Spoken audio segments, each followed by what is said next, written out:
Hello, my name is Bill Haley for the government reform called competitive governance, where you get to have about a dozen different governments and you get to decide who's going to govern you in your geographic area. So in the state of California or Virginia, whatever, you get to do it. And then even within your city, they will have sub groups where even within your city that you get to pick your governance. So governance is much smaller now. And if you pick within your like-minded community, people who are maybe more Christian or more Jewish or more secular or more whatever, more liberal, more conservative, more libertarian, whatever group that you choose to associate with, you can choose a group with them. They have their own government as long as they're 5% of the population. There's a little bit of complications with that, but or more details within my website on that. But as long as you're roughly 5% of the population, you could have your own government. And so your subgroup can do what they want to do. Now, they are limited on what they can do. They have to regulate so their members are not becoming significant negative externalities. People have to live with other people's liberties, so you can have liberties. So, but there is a balance. You give too much liberty, you create negative externalities, and then you're harming other people. You take away people's liberties so much, so you're not harming anybody, then that's too much too. Your liberties being constrained. So we try to do a nice balance, and the competitive governance has a system to make that balance. To what level do you say, no, you're harming people outside what you're doing, so you need to regulate your people so they're not harming people. So there's a lot to it. Every area of governance is a little bit different on that aspect, and we go through it on my website. Okay, currently, this is a little saying I like to do, or thought experiment, more like it. Currently, Florida and Georgia govern their people separately.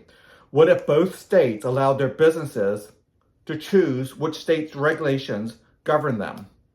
So with Georgia and Florida both said to their businesses, this is business regulations now, you get to choose which state's going to regulate you, and their courts are going to rule on that. And then, both states get to compete for the business of governance. And they'll collect the taxes from the ones that through Georgia. If you pick Georgia, you pay Georgia taxes. If you pick Florida, you pay Florida taxes. These are the businesses. Let's say that 53% of Florida businesses choose Georgia regulations, and 45% of Georgia's businesses select Florida set of regulations. Well, now we have a split, and you can have Georgia regulations, Florida regulations, and they have to post that on their door. It's mandated that you post it, what regulations you're using, and people start understanding the standards. Some people might say, hey, if you're using Florida standards, it might not be as good as Georgia standards, or the other way around.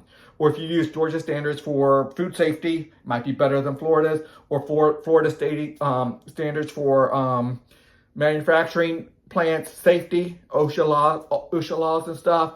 It might be better. So people get to start understanding the standards, which if you pick one versus the other. You might not want to go to a restaurant that's under Florida versus Georgia, or the other way around.